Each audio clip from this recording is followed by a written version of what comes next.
सर्वेभ्यो नमो नमः। कक्षा में उपस्थित सभी सदस्यों का आदर सहित यथा योग्य अभिवादन एवं स्वागत भी। सभी सदस्य अपने अपने इष्ट देव का ध्यान करें। माता गायत्री के मंत्रों का एक बार उच्चारण अवश्य कर लें।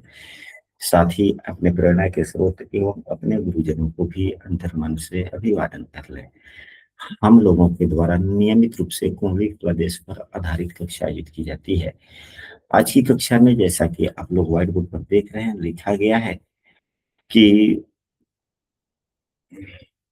होने वाला संतान स्वस्थ होगा या रोगी, या हम कुंडली में कैसे देखें कि किसी का प्रथम संतान जन्म लेता है तो कुछ दिन तक रोगी रहता है। कुछ कभी संतान ऐसे होते हैं, संतान का जन्म होता है और सामान्यतः निरोगी रहता है। वैसे जब छोटे बच्चे होते हैं, वह अपनी भावनाओं को प्रदर्शित नहीं करते, अपनी जरूरतों को नहीं प्रदर्शित करते, तो छोटी मोटी समस्याएं तो आती जाती रहती है, जिसको रोगी नहीं कह सकते लेकिन फिर भी उसी के जैसा रहता है। तो इसे हम लोग कुंडली में कैसे देखें? अब यही कुंडली है। आप लोग अपने अपने कुंडली पर भी इन सूत्रों को लगाएं कि आपके बच्चे का जन्म कब हुआ था और उस समय किस ग्रहों की दशा चल रही थी, तो क्या वह स्वस्थ जन्म हुआ, उसका मतलब जन्म होने में स्वस्थ था या क्या था। तो सबसे पहले जिस संतान के बारे में देखना हो, उसके लिए सर्वप्रथम हम सबों को भाव का चयन करना चाहिए। मान लिया जाए कि इसी उदाहरण कुंडली में प्रथम संतान स्वस्थ जन्म लेगा या रोगी, इसको हम कैसे देखेंगे?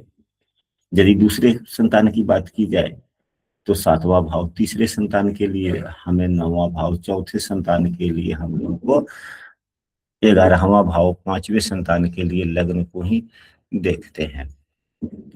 तो संबंधित भाव का हम लोग चयन कर लेंगे।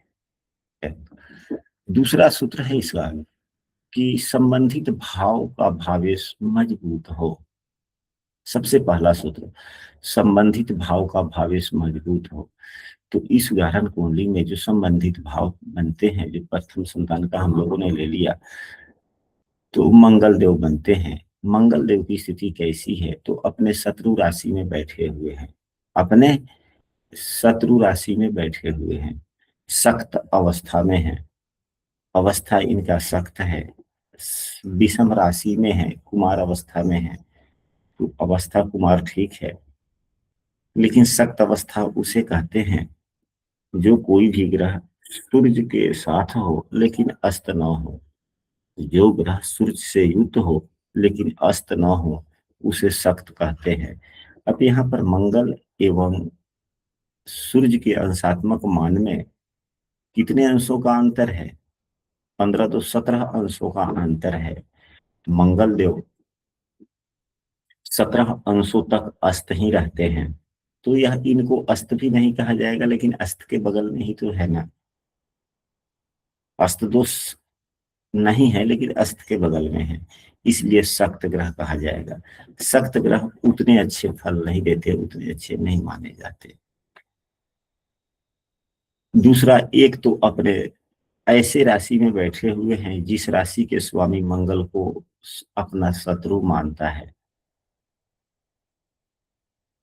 भाव के स्वामी पर यानी कि मंगल देव पर किसी भी शुभ ग्रह का प्रभाव नहीं है, शुक्र का प्रभाव नहीं है, चंद्रमा बुध का प्रभाव नहीं है, देवगुरु बृहस्पति का भी प्रभाव नहीं है। इसलिए पंचम भाव के स्वामी पर शुभता नहीं आई।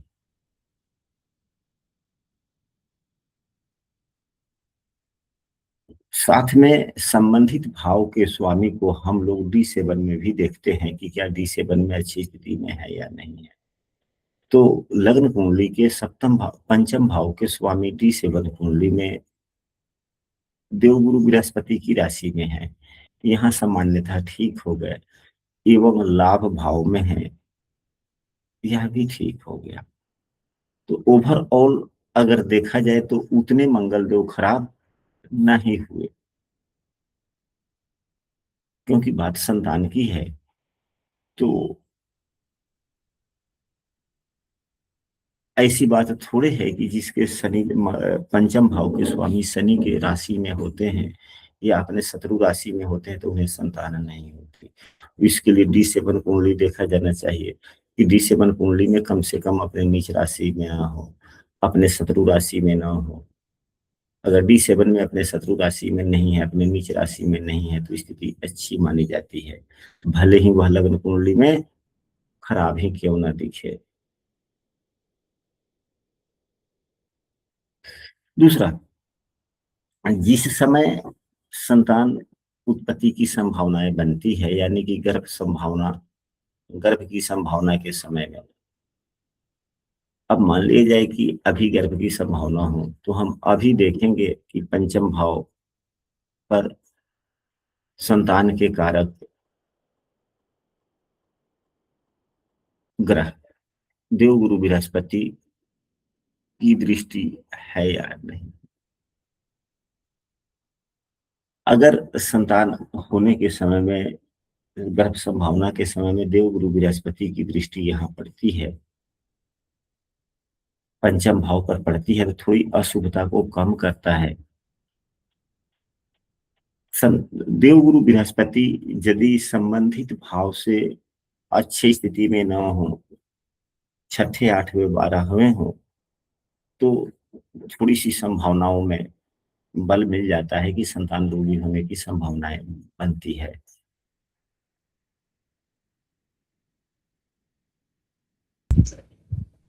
जो ग्रह, आशीर्वाद, जो ग्रह संबंधित भाव में बैठा हुआ है उसे भी देखना चाहिए। अब यहाँ पर देखा जाए, संबंधित भाव में राहु देव बैठे हुए हैं, संबंधित भाव में राहु देव बैठे हुए हैं, मंगल की राशि है। हालांकि मंगल की राशि में राहु देव नीच के माने जाते हैं। वृश्चिक राशि में राहु देव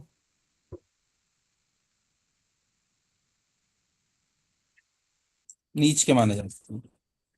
नीच के माने जाते हैं, लेकिन राहु देव बकरी हैं। सामान्यतः नियम यह भी है कि जो ग्रह बकरी होते हैं वे अपने फल उल्टे देते हैं। आप लोग देखेंगे तो पाएंगे कि अधिकांशतः कुंडलियों का सर्वेक्षण करेंगे, देखेंगे, अवलोकन करेंगे, तो अगर 10 व्यक्ति के राहु देव उच्च की स्थिति में हैं और 10 व्यक्ति के राहु देव नीच की स्थिति में हैं, तो ओवरऑल अधिकांशतः व्यक्ति वैसे जिनके राहु देव नीच के हैं अच्छे फल देखने को मिलते हैं। जिसके अधिकांशतः कुंडली में राहु देव उच्च के होते हैं उनके फल बुरे देखने को मिलते हैं, क्योंकि ये बकरी हैं।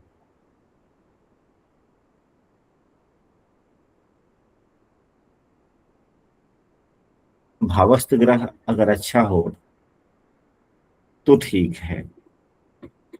भावस्थ ग्रह को हम लोग D7 कुंडली में भी देखते हैं कि भावस्थ ग्रह D7 कुंडली में ठीक है, स्थिति में है कि नहीं है। तो भावस्थ ग्रह D7 कुंडली के लग्न में ही है, यह उत्तम बात है। इसलिए यहाँ पर जो हल्का जो राहु से संबंधित, यानी कि शत्रु राशि में है या अपने निज राशि में है या पंचम भाव में राहु है, इसके दोष में कमी आ गई, इसके दोष में कमी आ गई।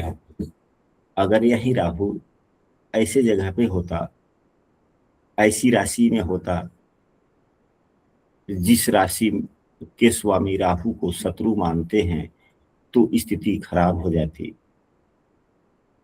यहां तक ठीक है।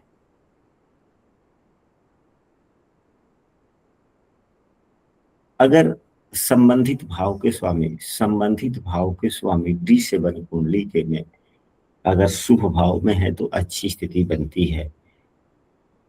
शुभ भाव का मतलब केंद्र भाव एवं त्रिकोण भाव। शुभ भाव में 11वां भाव भी आता है, दूसरा भाव भी आता है, जहां पे प्रश्न वृद्धि से संबंधित हो, जहां जिस प्रश्न का उत्तर वृद्धि से संबंधित हो, समृद्धि से संबंधित हो, तो फिर लाभ भाव सर्वोत्तम हो जाता है। संतान प्राप्ति लाभ का ही सूचक है। संतान प्राप्ति लाभ का ही सूचक है। लाभ का ही सूचक है। अगर आपके जीवन में आप काम करते हैं, आय की प्राप्ति हो रही है, आपका जीवन खुशहाल है, पैसे आते हैं, मन प्रफुल्लित होती है, परंतु यदि संतान न हो तो वह आय भी आपको खुशी नहीं दे पाता, मन को प्रफुल्लित नहीं कर पाता। कहीं ना कहीं आपका मन कमजोर बना ही रहता है। अगर संतान है, अगर थोड़ा आय भी कम है, घर खुशहाल है, तो मन में सुख शांति रहती है। इसलिए संतान कारक ग्रह यदि लाभ भाव में है तो उत्तम ही है। लग्न कुंडली का पंचम भाव का स्वामी यदि D7 कुंडली के लाभ भाव में है तो बहुत अच्छी बात है। हम सबों को और भी सूत्र देखने चाहिए। आज की कक्षा में हम लोग कई सूत्रों को चर्चा करेंगे, अध्ययन करने का प्रयास करेंगे। जब भी चर्चा हो तो एक भी सूत्र ना छोड़े जाए, बेसिक से बेसिक, गूढ़ से गूढ़ बातों की चर्चा की जाए। संबंधित भाव पाप कर तरी में ना हो। जो भाव संबंधित पाप कर तरी में होता है, होने वाला संतान रोगी होता है। अब यहाँ पर देखा जाए, एक तरफ देव गुरु बृहस्पति हैं और दूसरे तरफ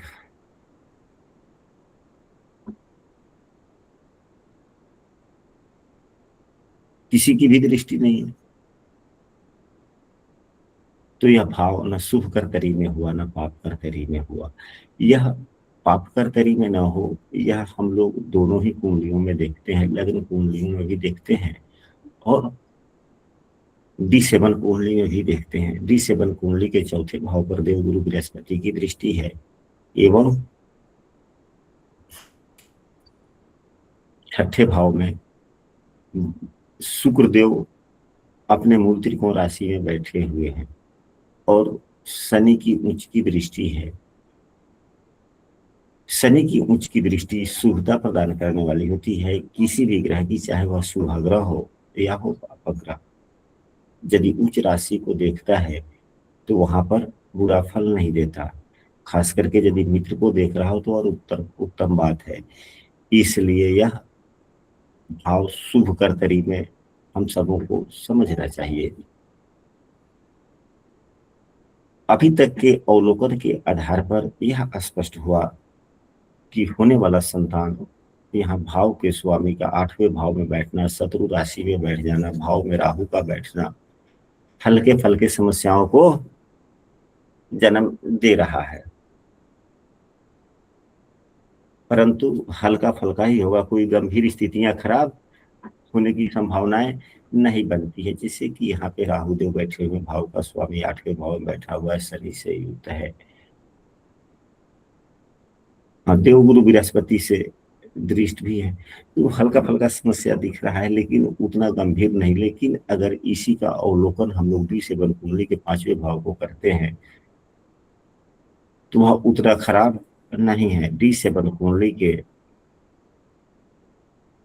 पंचम भाव के स्वामी बुध देव अपने से पंचम बैठे हुए हैं और अपने मित्र की राशि में बैठे हुए हैं, इसलिए थोड़ी सी यहाँ से और मजबूती बढ़ी।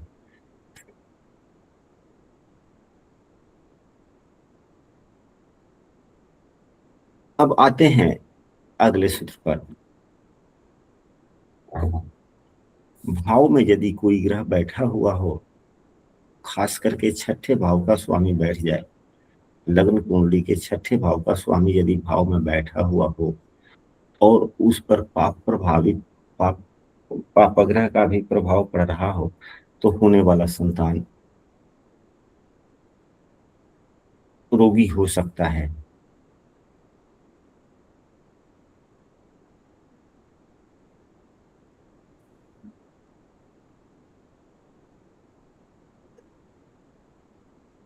भावस्थ ग्रह या भाव पर दृष्टि देने वाले ग्रह यदि शुभ भाव के स्वामी होते हैं तो होने वाला संतान निरोगी होता है। संबंधित भाव में अगर छठे, 8वें या 12वें भाव के स्वामी की स्थिति हो या देख रहे हो तो स्वास्थ्य हानि यानी कि रोगी संतान होने की संभावनाएं बनती है। स्वस्थ संतान के लिए संतान कारक ग्रह एवं भावेश कुंडली में नहीं, संतान कारक ग्रह एवं संबंधित भावेश दोनों पीड़ित ना हो कुंडली में। अब यहाँ पर देखा जाए कि संतान कारक ग्रह देव गुरु बृहस्पति क्या पीड़ित हैं। सबसे पहला तो यह देखा जाए तो देव गुरु बृहस्पति पर केतु की दृष्टि नहीं है, चंद्रमा बुध की नहीं है, मंगल की नहीं है, सूर्य की नहीं है, शनि की नहीं है, शुक्र की नहीं है, राहु की नहीं है, किसी की नहीं है। संतान कारक ग्रह को हम यहाँ भी देखेंगे, कहाँ तो D7 कुंडली में भी देखेंगे कि क्या पीड़ित है। तो यहाँ भी शनि की दृष्टि नहीं है, मतलब कि पाप ग्रह की दृष्टि नहीं है, शनि मंगल की नहीं है, राहु की नहीं है, केतु की नहीं है, किसी की नहीं है। यानी कि संतान कारक ग्रह यहाँ पीड़ित नहीं है। यदि लग्न कुंडली में और D7 कुंडली में भी संतान कारक ग्रह पीड़ित है। हाँ अरविंद जी, अपनी बात को रखा जाए। प्रणाम गुरुदेव। गुरुदेव, मैं ये पूछना जानना चाह रहा हूँ, जैसे संतान कारक ग्रह लग्न कुंडली में तो अपने से 12वां गया भाव से कारक, और इधर छठे में गया, तो इसका क्या प्रभाव आएगा ये जरा बता दीजिए। चलिए ठीक है। और पूजा पांडे जी का भी हैंड राइट था। पूजा पांडे जी,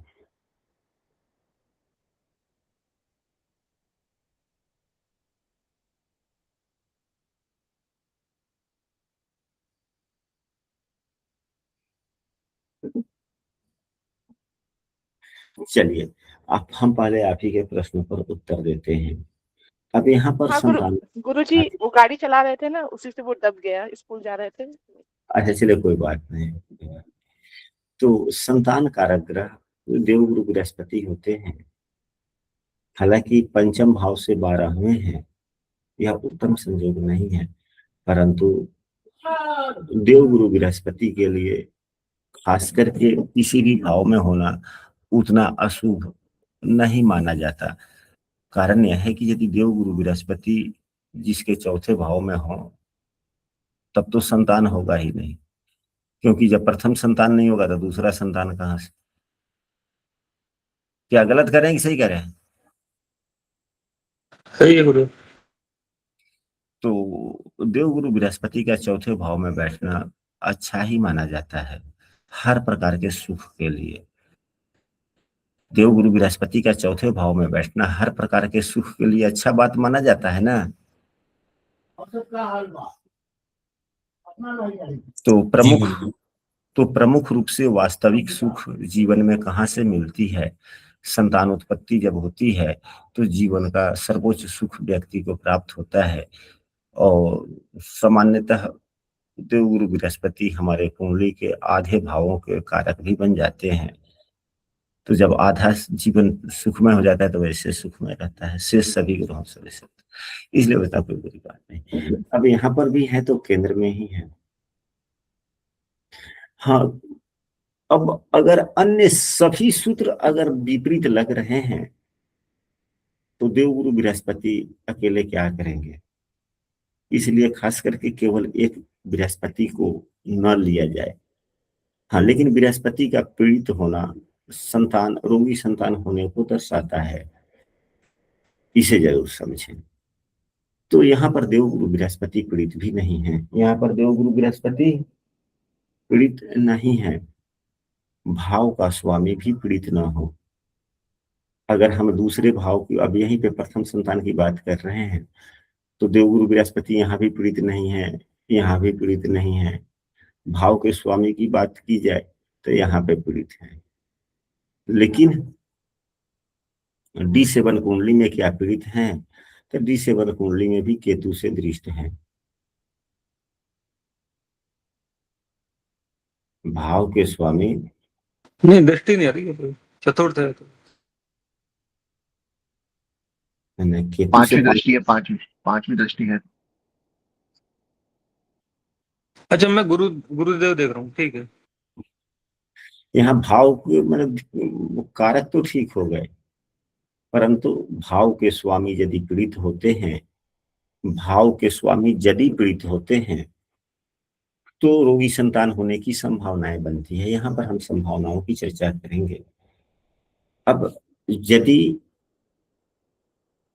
संतान के कारक ग्रह पीड़ित नहीं है, भावेश पीड़ित नहीं है, तो यह संभावनाएं बनती है कि होने वाला संतान स्वस्थ जन्म लेगा, होने वाला संतान स्वस्थ जन्म लेगा। अब यहाँ पर कुंडली देखकर हम सबों को अपने निर्णय में, अपने सुझाव सलाह में जल्दीबाजी नहीं दर्शाना चाहिए। इसके प्रमुख कारण यह है कि हमारे जीवन पर गोचर के ग्रहों का भी बुरा प्रभाव, अच्छा एवं बुरा प्रभाव पड़ता है। अब यहीं पे मंगल देव केतु से दृष्ट हो गए, थोड़ा खराब हो गए, लेकिन जब संतान की संभावनाएं बनी, गर्भ की संभावनाएं बनी, उस समय मंगल देव गोचर में अच्छी स्थिति में हो, गोचर में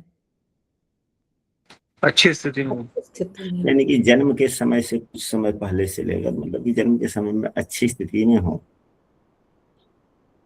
तो फिर उस अच्छी स्थिति का भी तो प्रभाव पड़ेगा ना। हाँ जी। तो यहाँ से हम सब ने यह सीखा कि होने वाले संतान के लिए हम सब यह देखें कि संतान के कारक ग्रह एवं भाव का स्वामी लग्न कुंडली में, D7 कुंडली में पीड़ित न हो, और गोचर के समय में, मतलब संभावना के बच्चे के जन्म के समय का जो गोचर है उसमें भी ये दोनों ठीक हो। अगर गोचर में खराब होते हैं तो संभावनाएं हो सकती। इन चीजों को हम लोग लग्न कुंडली एवं D7 कुंडली दोनों में देखना चाहिए। दृष्टियों की बात तो हम लोगों ने कर ही लिया कि भाव के स्वामी, या मैंने भाव पर शुभ ग्रह पापा ग्रह की दृष्टियों को देखे कि किसकी दृष्टियां पड़ रही है, क्या हो रहा है। भाव पर यदि शुभ दृष्टि है तो अच्छी, साथ में अगर प्रथम संतान का जन्म हो रहा हो, होने वाला हो, और शनि देव की दृष्टि पड़ रही हो, या पापग्रह की दृष्टि, खास करके राहु एवं शनि की दृष्टि ली जाती है, खास करके राहु और शनि। राहु एवं शनि की दृष्टि ली जाती है, मंगल की दृष्टि नहीं ली जाती, क्योंकि मंगल देव तो ज्यादा से ज्यादा 1.5 महीने ही देखेंगे ना। मंगल देव कितने दिन देखेंगे? हाँ, 40-45 दिन। 1.5 महीने ही देखेंगे। लेकिन शनि तो 2.5 साल एक राशि पे रहते हैं, लंबे दिनों तक। हो सकता है कि पूरे समय देखते रह जाएंगे। राहु देव भी 1.5 वर्ष तक एक ही राशि में रहते हैं, पूरे समय, गर्भ के पूरे समय तक देखेंगे। तो गोचर में अशुभ दृष्टि जरूर देखें, गोचर में अशुभ दृष्टि जरूर देखें। अब मान लिया जाए कि यहीं पे शनि देव है, तीसरे भाव में, गर्भ की संभावनाएं बनी, गर्भ की संभावनाएं बन रही है। अगर लग्न का अंशात्मक मान 25 हो, लग्न का अंशात्मक मान 25 हो, या 26 हो, 27 ही हो, लग्न का अंशात्मक मान अगर मान लिया कि 27 है, शनिदेव यहाँ पर गर्भ की संभावनाएं जैसे बनी, गर्भ की संभावनाएं जैसे बनी उस समय, या 26-27 अंशों के हैं,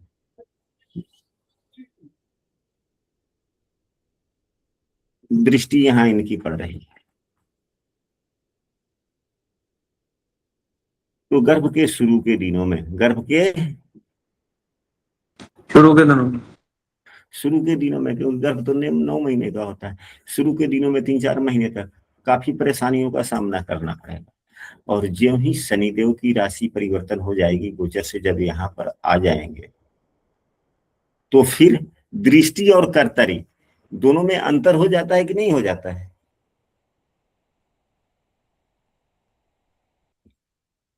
दृष्टि एवं कर्तरी दोनों में अंतर होता है या एक ही जैसे? अंतर होता है। अंतर। दृष्टि का मतलब ये इनकी दृष्टि पड़ रही है, ये खास करके इसको खराब ही कर रहे हैं। और कर्तरी का मतलब होता है प्रयास करना। कर्तरी का मतलब प्रयास करना। प्रयास करना।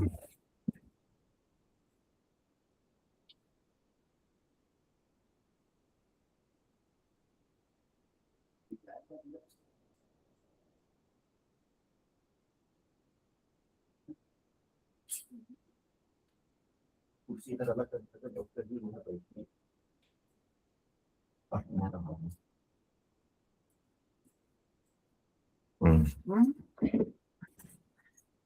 तो कर्तरी प्रयास करता है और दृष्टि डायरेक्ट फल देता है। तो हम सबों को यह भी देखना चाहिए। तो गुरु जी गोचर में तो शनि की दृष्टि ट्रिगर करती है ना उस काम को होने को। क्या? गोचर में तो शनि की जो दृष्टि गोचर गोचर में जब शनि उस किसी भाव को दृष्टि करता है तो उस काम को होने को ट्रिगर करती है ना, काम को होने को मतलब संभावना बढ़ाती है ना उस काम के होने की। गोचर में शनि की दृष्टि तो शुभ मानते हैं ना बृहस्पति और शनि की, काम कराती है ना गोचर में। हाँ, आपका उत्तर सही है, ठीक है, परंतु यह भी तो है, परंतु यह भी है कि ये पापाग्रह हैं। काम दो प्रकार के होते हैं, एक समृद्धि में सहायक होते हैं जो अर्थ से संबंध रखते हैं, और यह भी तो समृद्धि वाली ही बात है, लेकिन यह जीव तत्वों से संबंधित है। यह जीव तत्वों से संबंध। अगर पापाग्रह फल बढ़ाते हैं तो भौतिक तत्वों में फल बढ़ाने का प्रयास करते हैं और जीव तत्वों को हानि पहुंचाते हैं। पापाग्रह का एक यही प्रमुख गुण है। पापाग्रह की दृष्टियां जहां पड़ती है, स्थिति जहां रहती है, वहां के जीव तत्वों को हानि पहुंचाने का प्रयास करते हैं। और वहां पे अगर फल देना भी चाहते हैं तो भौतिक तत्वों में बढ़ावा करते हैं। अच्छा। और यह भी देखी जाती है कि संबंधित भाव पर उनकी किस प्रकार की दृष्टि पड़ रही है। तो यहाँ पर संबंधित भाव पर शत्रुवत दृष्टि भी है, इसका भी विचार करना चाहिए। हाँ अंजलि जी, बोला जाए। गुरुजी वो तो डबल गोचर होगा ना, तब ट्रिगर होगा ना, खाली शनि की दृष्टि से थोड़ी ना ट्रिगर हो जाएंगे इवेंट। मतलब जब शनि और जुपिटर दोनों एक भाव पे दृष्टि डालेंगे तो उस भाव से रिलेटेड तब ट्रिगर होगा वो इवेंट, खाली शनि की दृष्टि से थोड़ी हो जाएगा। ट्रिगर मतलब नहीं समझे हम। सर वो मतलब शुरू होगा, असर करेगा मुझे, हाँ उस पर असर डालेगा। देख, बहुत अच्छा बात आपने कहा। इस प्रकार तो कक्षा में चर्चा होनी ही चाहिए। तो नियम यह है कि देवगुरु प्रदाता है और शनि प्रयास है। देवगुरु प्रदाता है। प्रदाता है, देने वाले हैं, और शनि प्रयास है। दोनों ग्रह का अलग अलग महत्व है। तो यदि दोनों का एक बार जिस भाव पर प्रभाव पड़ता है तो उस भाव से संबंधित काम करने पर थोड़े प्रयास में, यानी कि सरल प्रयास में लाभ मिलते हैं। आपका भी कहना उचित है। और उन्होंने जो कहा है कि शनि वह उस भाव के कार्यों को बढ़ाता है, तो व्यक्ति आप ही लोग देखें ना कि अभी शनिदेव मीन राशि में गोचर कर रहे हैं। तो मीन राशि से जो तीसरी राशि बनी वृषभ, आपके कुंडली में वृषभ राशि जिस भाव में है उस भाव के काम करने में थोड़ा प्रयास या मन लगना थोड़ा ज्यादा ही है। या उससे 10वीं राशि धनु राशि जो बढ़ती है, धनु राशि जिस कुंडली में है, इस राशि या जिस भाव में पड़ा हुआ है थोड़ा इसमें प्रयास करने में मन लगता है, यानी कि मन लगने का थोड़ा सा स्वभाव बन जाता है। क्या ऐसी बातें आप लोगों के जीवन पर लागू हो रही है? शनि कर्म के कारक हैं। कर्म का मतलब होता है प्रयास। कर्म का मतलब प्रयास करना। प्रयास करना। या शनि दायित्व है, तो अपने दायित्वों का निर्वहन करना। अब या वृषभ राशि आपके कुंडली के चाहे जिस भाव में हो, अभी वर्तमान में उस भाव से संबंधित दायित्वों के निर्वहन में ज्यादा मन लगना। हाँ संजय जी, बोला जाए। गुरुजी, बहुत छोटी सी बात मैं करना चाह रहा था कि जैसे नैसर्गिक बल में शनि का बल सबसे कम आंका गया है, लेकिन किसी भी कार्य की साधना में और कार्य के बाधक होने में शनि का महत्व सबसे ज्यादा दिखाई देता है।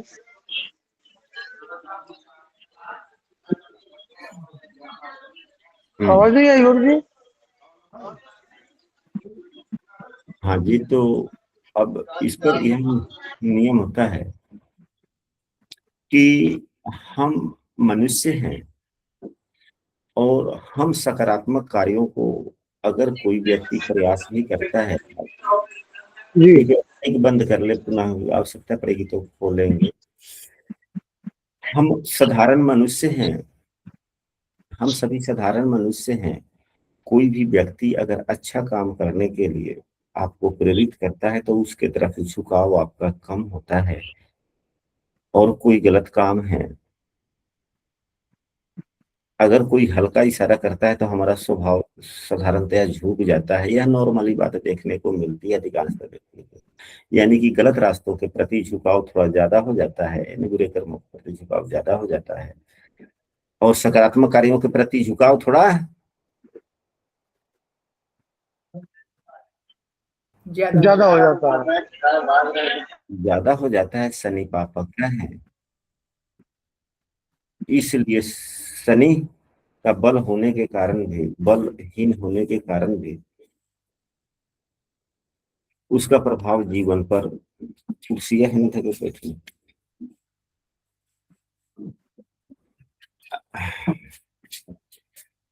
चाय बनवा दो प्रसाद हालात से ही तो चल रहे हैं। हाँ, तो ऐसा इसलिए हम सभी, शनि का हल्का ही बल बहुत कम है, फिर भी हम सभी नकारात्मक, हल्का भी समय मिलता है या कुछ होता है तो उसके तरफ ज्यादा प्रभावित हो जाते हैं।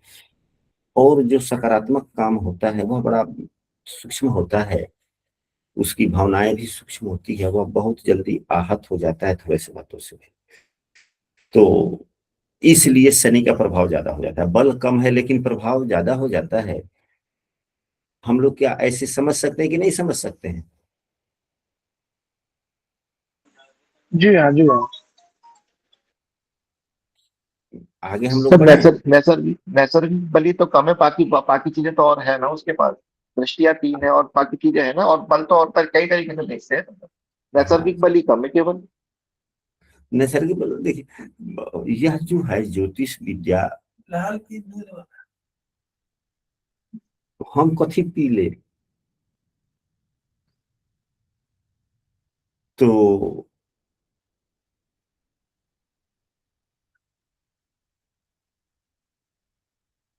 मैं कुछ कह रहा था, मैं भूल गया क्या हम कह कह रहा रहे था थे मैं। कि हम कह रहे थे कि केवल नैसर्गिक बल ही कम है, उसमें बाकी और तरीके से भी बल उसके पास मिल जाता है। दिशा बल हो, उसको चेष्टा बल हो, और तरह से बल मिल सकता है ना उसको। शनि का हाँ, प्रभाव ज्यादा है, ऐसा बताइए। और 3 दृष्टियां हैं उसके पास में, तो उसका प्रभाव इसलिए ज्यादा है। चलिए ठीक है, ज्यादा अब हम लोग अगली विषय पर चलते हैं। इसी प्रकार D7 कुंडली में के संबंधित भाव में जो राशि बन रही है वह राशि लग्न कुंडली में पीड़ित न हो, संभावना के समय यदि पीड़ित हो रही है तो समस्याएं होने की संभावनाएं बनती। सर इसमें यदि एक मेरा प्रश्न था सर, इसमें D7 में ना, इसमें गुरु से 8वें भाव में पंचम भाव पड़ रहा है, जो पुत्र का कारक है या संतान का कारक है। तो मैंने कहीं पढ़ा था कि गुरु से जो 8वें भाव में अगर संतान का कारक ग्रह पड़ता है, गुरु 10वें भाव में हो, तो उस भाव की हानि कर देता है, क्योंकि वहां से 8वें भाव में मतलब 6-8 हो जाता है उस भाव से। तो क्या ये सत्य है? इसको ही, इसी कुंडली को आधार मानकर आप बोले हम देवगुरु बृहस्पति को कहाँ लिखे? नहीं, अगर ये इसमें D7 में तो है ना सर, 10वें भाव में। 10वें भाव में हो तो 10वें भाव हाँ, में तो आप ये पंचम भाव से 8वां है ना, हाँ, पंचम भाव से छठा है, और गुरु गुरु से पंचम भाव 8वां है। हाँ जी, तो हाँ, गुरु अच्छा अगर, बोला बहुत ने। हाँ जी, तो भाव से हमने कहीं खड़ा पढ़ा है कि संतान को मतलब प्रथम संतान के देने में कष्ट देता है। हाँ, तो भाव से तो यह तो एक सरल सामान्य सूत्र है, यह एक सामान्य सूत्र है। क्योंकि गुरु संतान का कारक है, तो अपने से 8वें से उस भाव के पास 8वां, छठी, 6-8 से बैठा हुआ है, तो हाँ जी, यह सूत्र लग रहा है, भाव से खडाष्टक हो गया, परंतु अब यह एक योग है। यह क्या है? योग। योग है। इस यह एक योग है, इसका परिहार योग ही करता है। इसका परिहार योग ही करता है। योग ही करता है। यह ग्रह स्थिति के आधार से बुरे योग बने, तो क्या ग्रह स्थिति यदि इस प्रकार की संभावनाएं बनती हैं, तो कुंडली में देखें कि अन्य कोई सुयोग बन रहा है कि नहीं बन रहा है, जो समृद्धि की तरफ लेकर जाने वाला हो। जो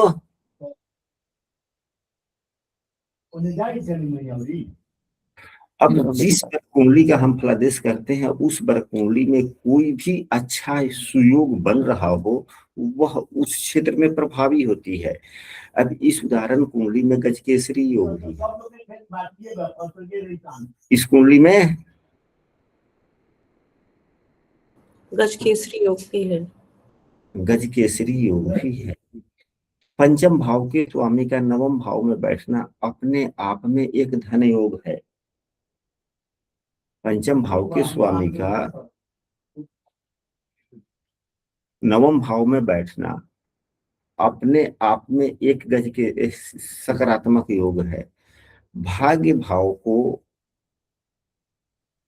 अपने स्वामी के द्वारा देखा जाना भी अपने आप में योग है।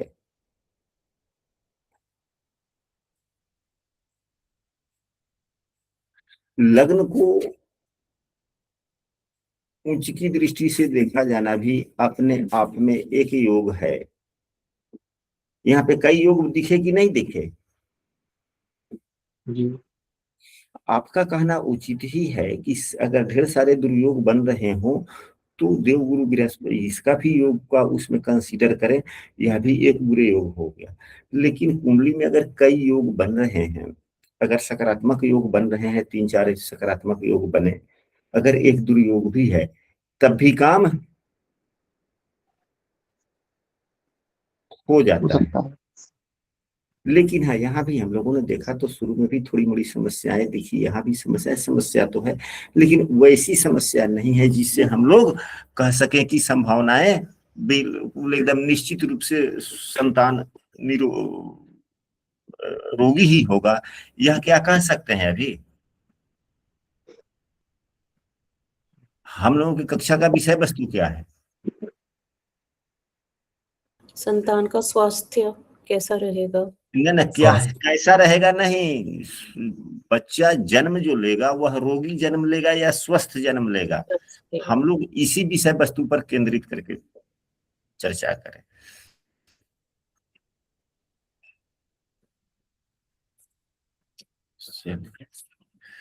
अब इसके बाद में यदि महिला की कुंडली हो,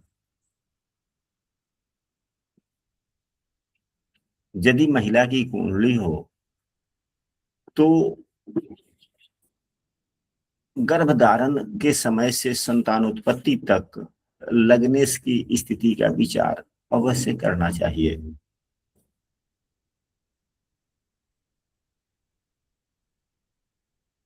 यदि लग्नेश चंद्रमा ही बनते हो तो लग्न का विचार करना चाहिए। यदि लग्नेश चंद्रमा ही बनते हो तो फिर किसका विचार करेंगे, लग्न का या लग्नेश का?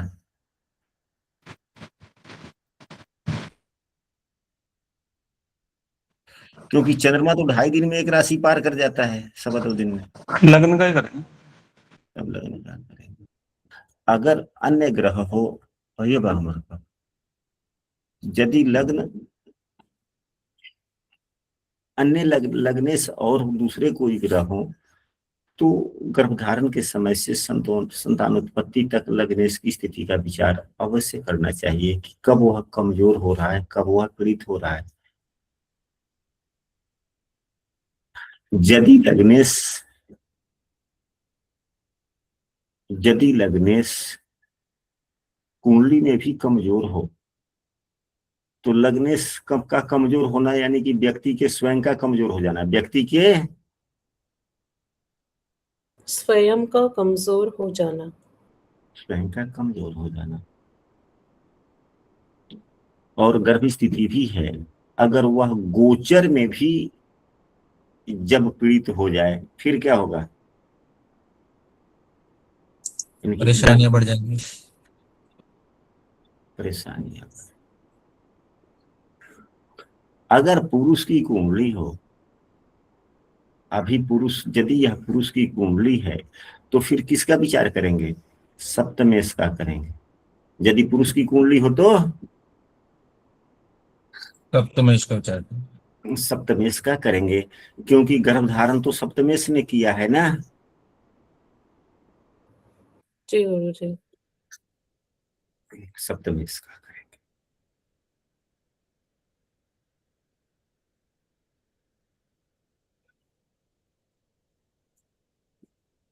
हम लोगों ने अभी तक जो पढ़ा उसके आधार पर हम लोगों ने क्या पाया कि जिस संतान का विचार करना हो कि संबंध कौन संतान स्वस्थ होगा या रोगी, तो संबंधित भाव, भावेश, उस पर गोचर इत्यादि सब खराब पड़ रहा हो तो संभव है। अब यहाँ यदि अब दूसरा संतान इनका होता है, यदि दूसरा संतान होता है तो फिर क्या होगा, जो समस्या यहाँ पर दिखी वह तो यहाँ नहीं होगा ना, क्योंकि दूसरे संतान 7वें भाव से देखा जाता है। यहाँ पर दोनों सुभग्रह हैं, भाव का स्वामी चाहे जहां भी है, अपने मूल त्रिकोण राशि में है, अपने से धन भाव में है।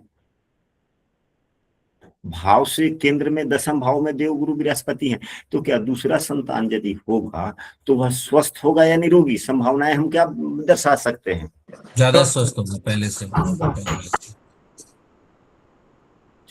गोचर में दशा महादशा किसकी है वह भी देखा जाना चाहिए कि जन्म के समय में किस ग्रह की अंतरदशा, प्रत्यंतर दशा तक जाते हैं।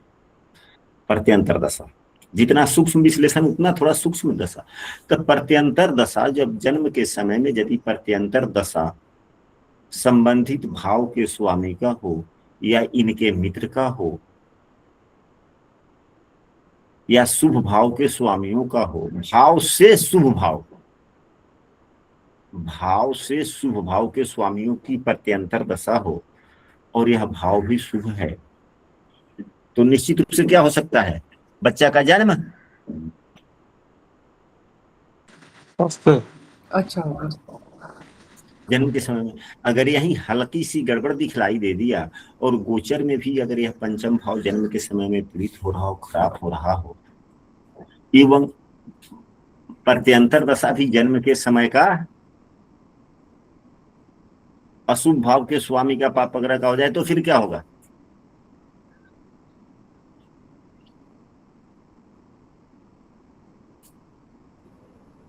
समस्या बढ़ जाएंगी, बच्चा निरोगी तो नहीं होगा।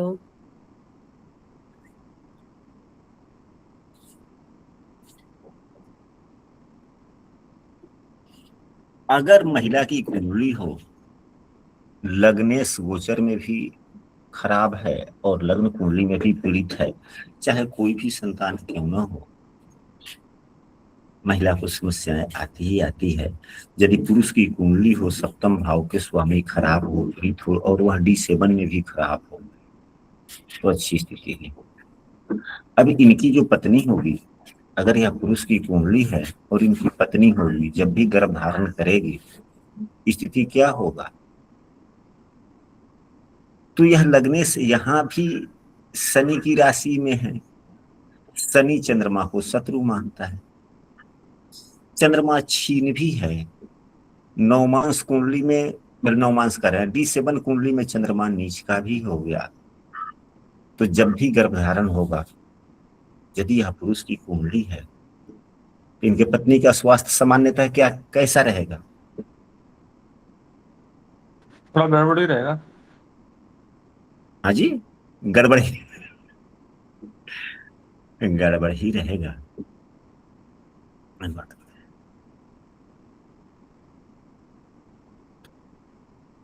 डी मतलब लग्न कुंडली के छठे, आठवें, 12वें का स्वामी। अब यहाँ पे देखिए, यहाँ D7 कुंडली में रुके बताते हैं। क्लास तो अच्छा गया, लेकिन यह क्लास बहुत ही अपने आप में टफ है। यह एक क्लास की विषय वस्तु नहीं है। D1 कुंडली के छठे भाव के स्वामी, आठवें भाव के स्वामी या 12वें भाव के स्वामी संबंधित भाव में यदि होते हैं तो समस्याएं। अगर प्रथम संतान हो तो यहाँ पर तो नहीं है ना। 12वें के स्वामी का यहाँ पर होना चाहिए, लेकिन अब तो यह स्वयं भावेश हो गए तो यह दोष समाप्त हो गया। यदि दूसरे संतान की बात करें, क्योंकि भाव के स्वामी ही है, यह द्वादशे से यहाँ पंचमे से, तो यहाँ पर इनकी उच्च राशि, इसलिए आप द्वादशे से यहाँ पर हानि नहीं करें।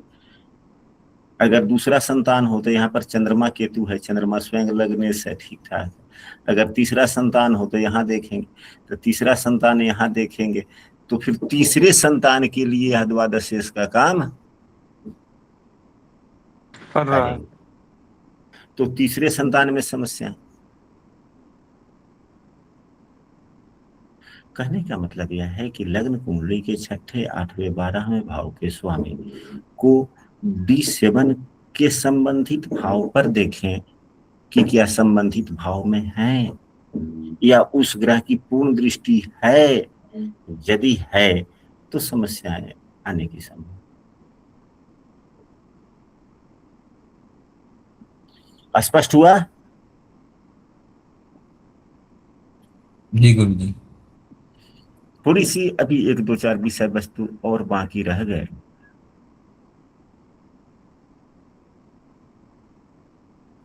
तो हम सबों को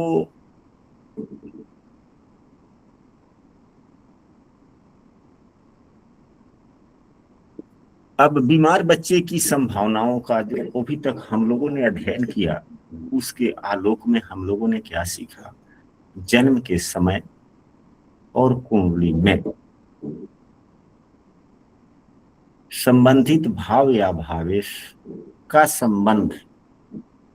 अब जन्म के समय, मान लिया कि जन्म इसी महीने में होने वाला है, उदाहरण स्वरूप यदि जन्म इसी महीने में होने वाला है तो संबंधित भाव या भावेश का संबंध छठे भाव के स्वामी से हो जाए जन्म के समय में। तभी देवगुरु बृहस्पति यहाँ पे है ना, गोचर कर रहे हैं छठे भाव के स्वामी। मंगल देव किस राशि में गोचर कर रहे हैं? वृषभ राशि में।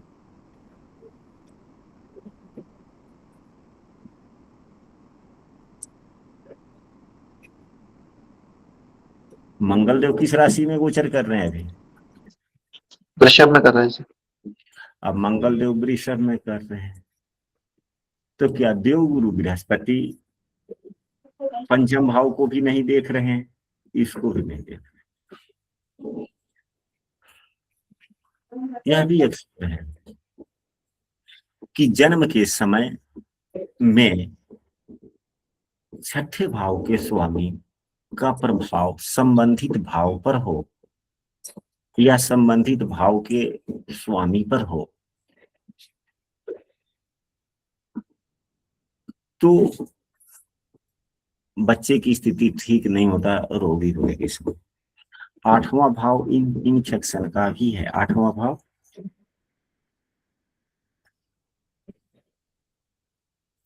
इन्फेक्शन का है।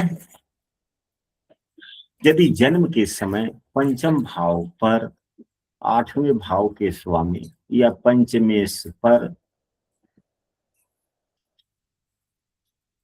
आठवें भाव का स्वामी का प्रभाव हो तो साफ सफाई इत्यादि का विशेष ध्यान रखना चाहिए। इन्फेक्शन से संबंधित बीमारी हो सकता है। कहने का मतलब यह है कि संतान धारक को भी देखें कि संतान धारण किसने किया है। संतान धारक जो भी ग्रह बनता हो, यदि यह पुरुष की कुंडली है तो संतान धारक ग्रह सप्तमेश बनता है। यदि महिला की कुंडली है तो संतान धारक ग्रह कौन बनता है? लग्नेश। तो संतान धारक ग्रह जन्म के समय, बच्चे के जन्म के समय में अगर खराब होता है, पीड़ित होता है,